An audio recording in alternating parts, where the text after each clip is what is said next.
آج ہم پڑھیں گے مرکبات میں ملے ہوئے حروف کی شکلیں. وہ شکل ہیں جو الفاظ کے درمیان میں، شروع میں، آخر میں آتی ہیں. یہاں پر دیکھیں آپ شروع میں کہ یہ ہے الف، اس کی یہ دو شکل ہیں، یہ آخر میں جڑ کر آتی ہیں دونوں. ٹھیک ہے. اس کے بعد میں ہے یہ ہے با.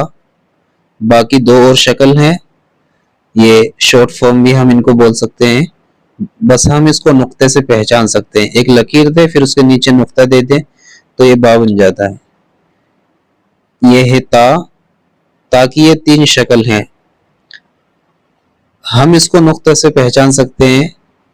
تا کے اوپر دو نقطے ہوتے ہیں، دیکھو یہ گول ہا ہے لیکن اس کے اوپر دو نقطے رکھے گئے ہیں تو اس کو ہم تا پڑھیں گے. یہ جیم ہے، جیم کی یہ شارٹ فارم ہے، یہ بھی اور یہ بھی.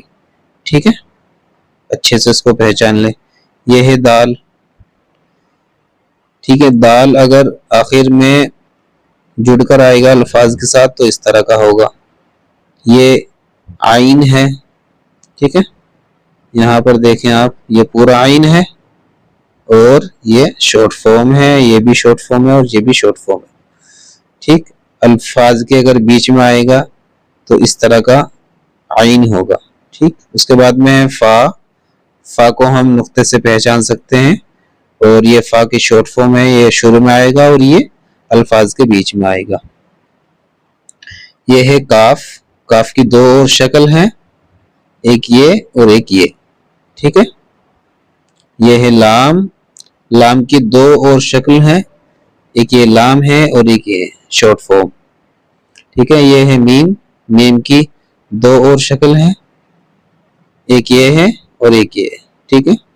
اور اگر میم الفاظ کے بیچ میں جڑ کر آئے گا تو پھر اس طرح ہوگا.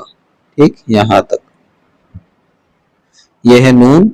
نون کے اگر ایک نقطہ ہے ایک لکیر کے اوپر، اس کو بھی ہم نقطے سے پہچان سکتے ہیں. اگر ایک لکیر کے اوپر بھی نقطہ ہے تو اس کو ہم نون کہیں گے. ٹھیک ہے. یہ ہے ہا. اس کو ہم دو چشمی ہا بھی بولتے ہیں، اس کو ہم گول ہا بھی بولتے ہیں. ٹھیک ہے. یہ ہا کی تین شکل ہیں. یہ ہے حمزہ. تو اگر یہ کسی لکیر کے اوپر یا واو کے اوپر یا کے اوپر بھی آ جائے تو یہ حمزہ ہی پڑھا جائے گا. یہ ہے یا. یہ پوری یا ہے، یہ یا کی شارٹ فارم ہے. یا کے نیچے نقطے ہوتے ہیں، یہ دیکھیے دو نقطے. امید ہے یہ سبق آپ کی سمجھ میں آیا ہوگا.